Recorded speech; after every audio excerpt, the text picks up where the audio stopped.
바울의 제2차 선교 여행의 계획은 아시아권 선교였습니다. 아시아 선교에 집중했습니다. 참 이상하죠. 모든 가는 길이 막힙니다. 이 참 좋은 계획이고 선교를 하겠다고 또 복음을 증거하겠다고 아시아 지역에 들어가서 복음을 전하고 있는데 계속 길이 막힙니다. 사방이 막힙니다. 자, 바울 성격 알죠? 막히면 포기하지 않습니다. 돌파하려고 그럽니다. 뚫고 지나가려고 합니다. 그 상황과 환경을 뛰어넘으려고 애를 씁니다. 그래도 막혀요. 그래도 바울은 또 포기하지 않아요. 반복됩니다. 드로아라고 하는 지역에서 바울이 환상을 보는데 그때서 하나님이 왜 아시아권 선교를 막는가 이유를 알게 됩니다. 하나님의 뜻을 알게 되니까, 하나님의 계획을 알게 되니까, 하나님의 섭리를 알게 되니까 그 순간에 2, 3일 걸려가지고 결정한 것도 아니고요. 확실한 그 순간에 바울은 모든 것을 내려놓습니다. 바울의 계획을 내려놓습니다. 바울의 뜻을 내려놓습니다. 바울의 생각을 내려놓습니다. 바울이 판단했던 것까지 모두 내려놓고 유럽으로 향합니다. 바울을 통해서 유럽으로 이제 복음이 확장되는 첫 걸음이 시작이 됐습니다. 빌립보 지역에 들어가서 복음을 전하고 교회 세웁니다. 데살로니가 지역으로 내려갑니다. 거기에 또 교회를 세웁니다. 베레아 지역으로 내려가고 아테네 지역으로 이동하기 시작을 합니다. 사도행전 18장 1절에 보시면 그 아테네에서 어디로 들어가느냐 이제는 읽어보십시오. 그 후에 바울이 아덴을 떠나 고린도에 이르러, 성경을 읽어보시면 알겠지만 사도행전 17장에서 나오는 내용, 16장 내용, 또 18장 내용을 쭉 읽어보면 특이한 것이 있다. 바울이 선교지를 이동할 때는 반드시 이유가 있었습니다. 당연하죠. 목회자가 목회지를 이동하는데 아무 이유 없이 목회지를 이동합니까? 특히 바울은 선교사입니다. 새로운 지역에서 복음을 전하는 선교사님입니다. 이 바울이 선교 지역을 이동할 때는 반드시 이유가 기록이 되어 있습니다. 1차, 2차 사도행전 18장 시작되기 이전까지 보면 다 이유가 있어요. 빌립보 지역에서 복음 전하다가 예를 들면 감옥에 갇히죠. 더 이상 복음을 전할 수 없는 환경을 맞닥뜨리니까 데살로니가로 내려가요. 그 데살로니가로 내려가가지고 회당에서 복음 전하다가 유대인들이 건달 동원해가지고 생명을 위협하잖아요. 어쩔 수 없이 그 데살로니가 지역을 놔두고 베레아 지역으로 또 이동하지 않습니까? 그 베레아 지역까지 원정을 해갖고 이 건달들이 또 생명을 위협하니까 좀 더 먼 거리로 바울이 이동을 했습니다. 그것이 아테네입니다. 아덴입니다. 그리고 바울은 고린도로 들어가는데 고린도로 들어가는 이유를 성경이 기록해 놓고 있지 않아요.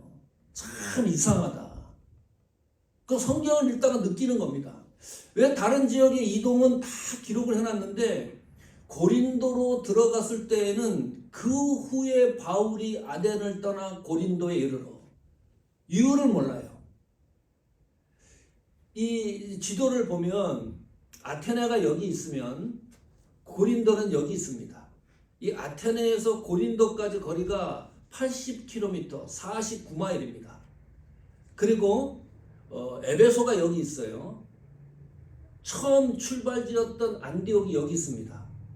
그 후에 고린도로 들어가서 바울이 그 경로를 따져보면은 이 고린도에 갔다가 에베소로 가서 돌아갑니다.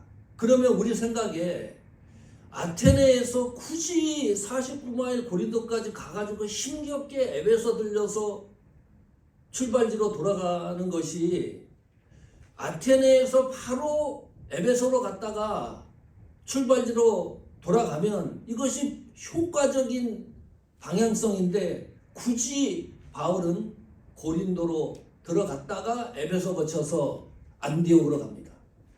이유가 뭘까? 이제 추론을 해야 될 필요가 있습니다. 왜 바울은 고린도로 들어가서 복음을 전했을까? 그 이유를 여러 가지 정황을 종합해 가지고 이제 살펴보는 거예요. 그래야 사도행전 18장의 말씀이 명확해집니다. 그 지역에 들어간 이유가 불분명하면 말씀을 읽는 우리가 불안하잖아요. 왜 고린도로 갔을까 바울이? 이 사실이 명확해지지 않으면 너무나 답답하니까 성경을 읽는 독자 한 사람으로서. 자, 첫 번째 추론입니다. 고린도는 그 당시에 아가야 지역의 수도였습니다.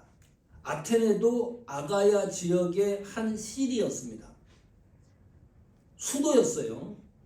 바울이 생각했을 때에 제일 큰 도시가 고린도였습니다. 수도였으니까 거기를 스쳐 지나간다는 것이 바울 선교사의 양심에, 그리고 수도에 들어가면은 복음이 더 많은 사람에게 증거될 수 있을 거라고 하는 심중이 있었을 것이다.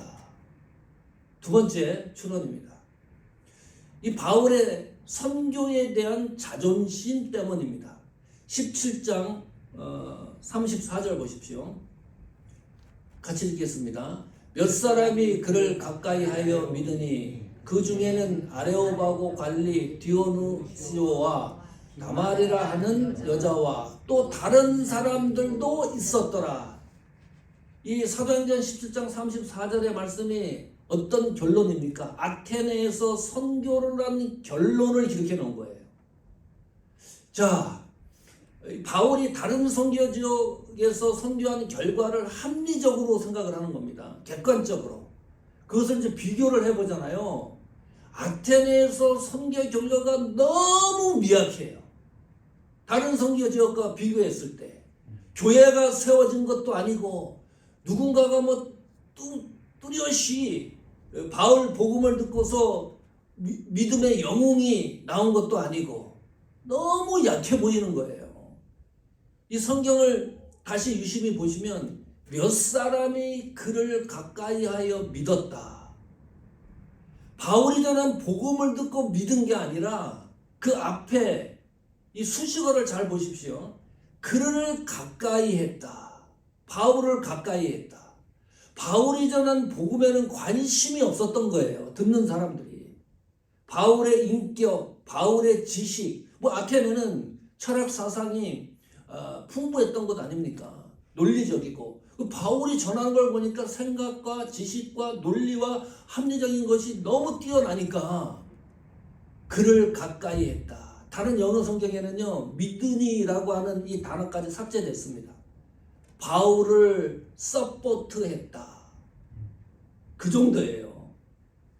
그 중에는 아레오바고 관리 디오누시오와 다말이라 하는 사람이 있었다. 여기만 이제 등장하는 이름이에요. 이 두 사람이 어떻게 그 위에 믿음의 역사를 이뤄 나가는지도 우리는 몰라요. 그리고 여자가 있었고 또 다른 사람들도 있었더라. 이겁니다.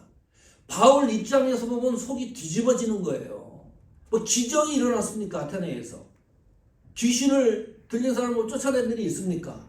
신비한 일도 아무것도 일어나지도 않고 선교의 결과가 이렇게 미약한 거예요. 그 바울 입장에서 보면 바울의 성격을 우리가 잘 알고 있잖아요. 선교의 특심이 있었던 사람입니다. 복음 전하는데 목숨을 걸었던 인물이 바울 아닙니까? 저 정도 사역을 보면은 바울이 다시 출발지였던 안디옥으로 돌아간다는 것은 바울 자존심에 걸리는 거예요. 그러니까 바로 49마일 지점에 고린도 아가야 수도가 있으니까 그 장소를, 그 시리를 방문하지 않을 수가 없었겠다. 이 바울의 심정을 이해를 하는 겁니다. 또 하나 추론을 해볼까요? 고린도전서 16장 15절입니다. 읽어보십시오. 형제들아, 스베바나의 집은 곧 아가야의 첫 열매요 성도 섬기기로 작정한 줄을 너희가 아는지라.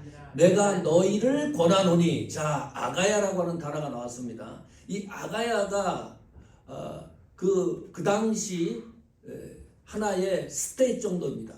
로마의 통치 아래 있었으니까. 그 아가야에는 아테네도 있고 고린도도 있다 그랬습니다. 자, 그러면 여기를 보니까요, 스데바나가 집이 아가야의 첫 열매라. 여기는 구체적으로 나와 있습니다. 전에 읽었던 사도행전 17장 34절에는 이것이 결과가 없는 것 같았는데, 고린도전서 16장 15절에는 스데바나의 집이 아가야의 첫 열매라. 이 고린도 교회의 이제 중추적 인물이 되는 거예요. 자, 그러면 이 스데바나는 고린도에서 바울의 전한 복음을 듣고 첫 열매가 된 건지, 아니면 아테네에서 이미 바울에게 복음을 듣고 첫 열매가 됐는지 정확하지가 않아요. 그래서 신학자들이 이렇게 생각을 하는 거예요. 이 스데바나는 아테네에서 복음을 들었던 여성이다 라고 추론을 합니다. 정확한 건 아니지만 추론이에요.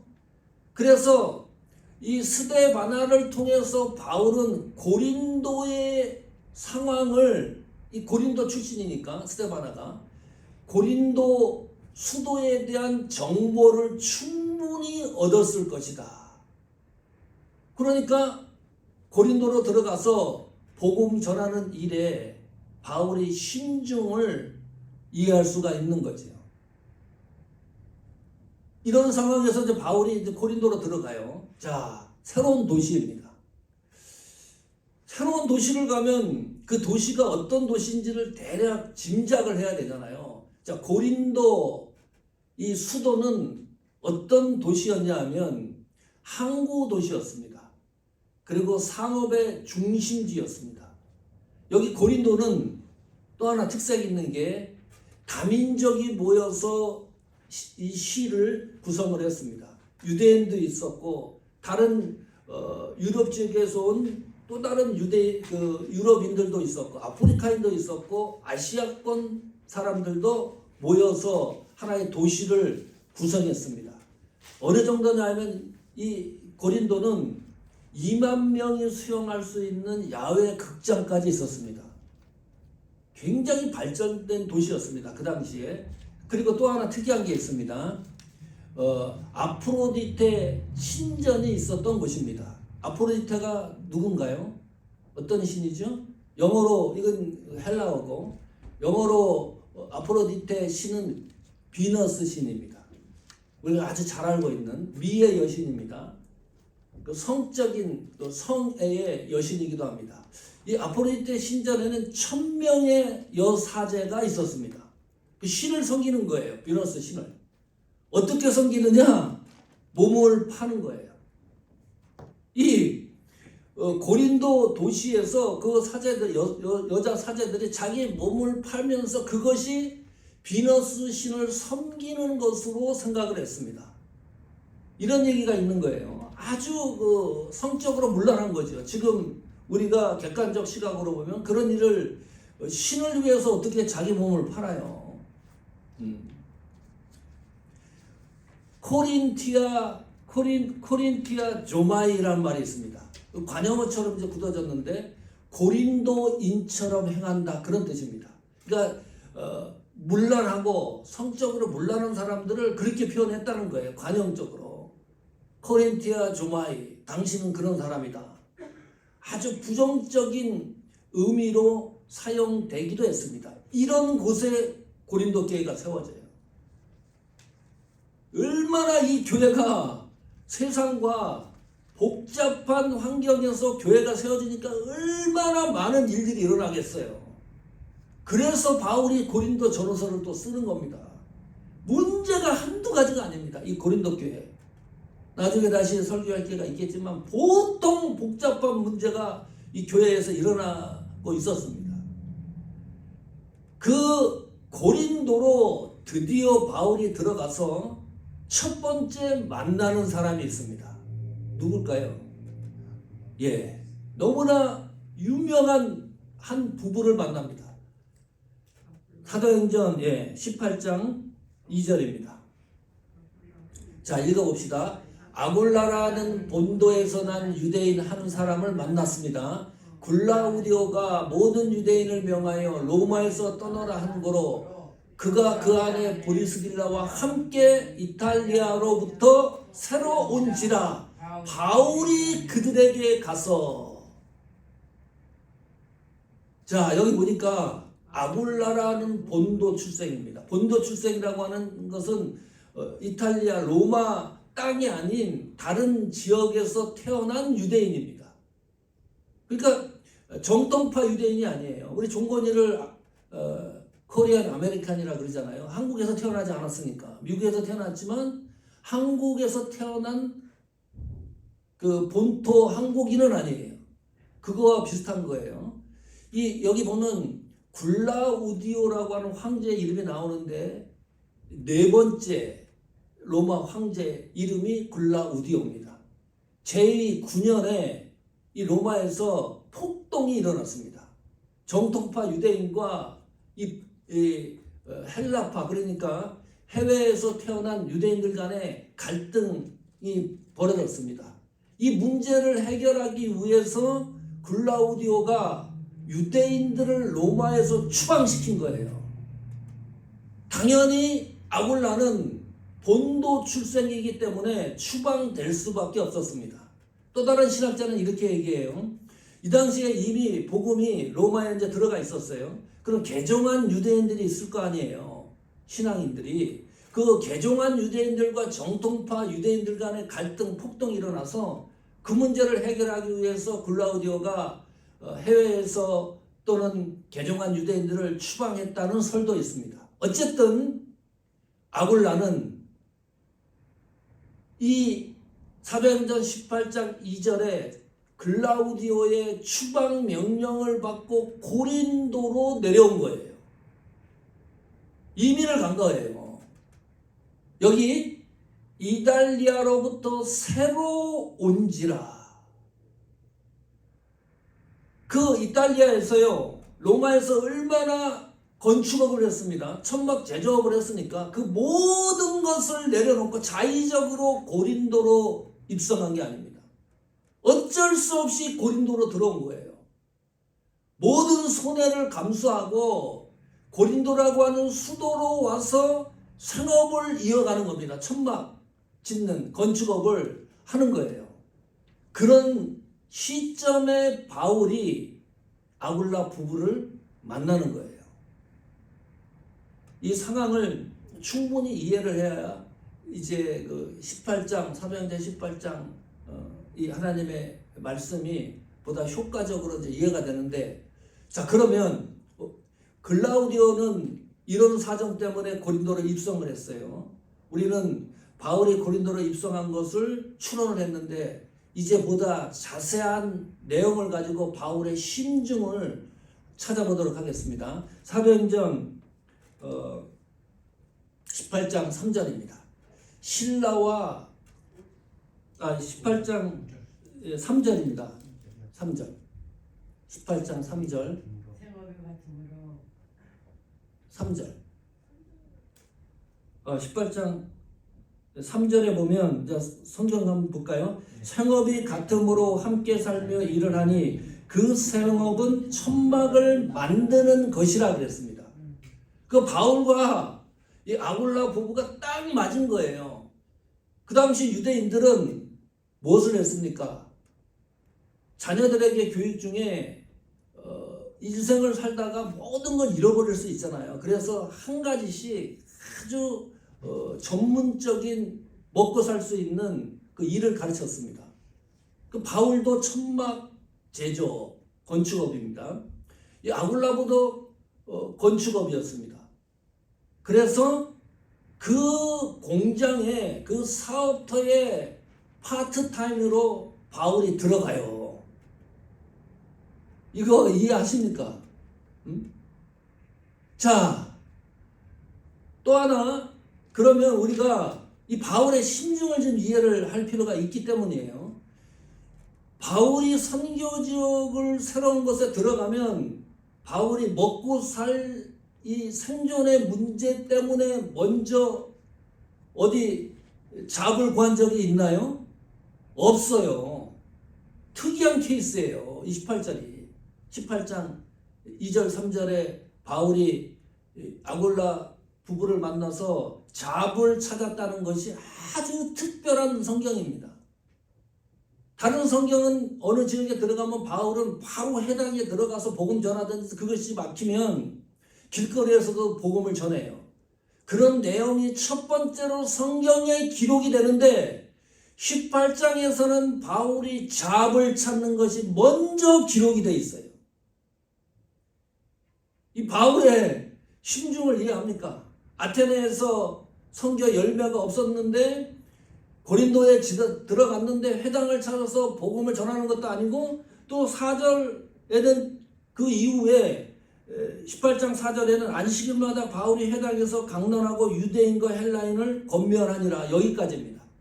이것이 먼저 기록이 되었어야 되는데 후에 기록이 되어 있고 4절처럼 회당에서 복음을 전하는데도 열매가 없어요. 자, 5절 한번 봅시다. 18장 5절입니다. 읽어봅시다. 실라와 디모데가 마게도냐로부터 내려오매 바울이 하나님의 말씀에 붙잡혀 유대인들에게 예수는 그리스도라 밝히 증언하니. 자, 보세요. 성경의 흐름과 내용이 아주 역동적입니다. 먼저 생존 문제 때문에 잡을 구했어요. 바울의 심정이 어땠을까 이해를 하는 겁니다. 그리고 복음을 전하는데도 열매가 없었어요. 이 고린도 지역으로 바울이 들어간 것은 홀로 단신으로 들어간 겁니다. 그런데 18장 5절에 드디어 지원군이 바울에게 도착을 해요. 누굽니까? 실라와 디모데입니다. 이때부터 바울 복음이 역동적으로 증언되기 시작을 해요. 동역자가 바울 곁에 들어왔기 때문에 마게도니아에서. 성경 말씀도 그런 내용 아닙니까? 하나님의 말씀에 붙잡혔다. 완전히 바울이 하나님 말씀에 붙잡혀가지고 유대인들에게 예수는 그리스도라고 밝히 증언했다. 그 사역이 소생되는 느낌을 받지 않습니까? 또 하나 확인해 볼까요? 10절입니다. 9절 10절 사도행전 9절 한번 읽어보십시오.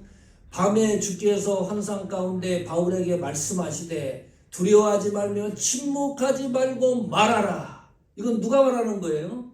환상 가운데 하나님이 나타나서 이야기하는 거예요.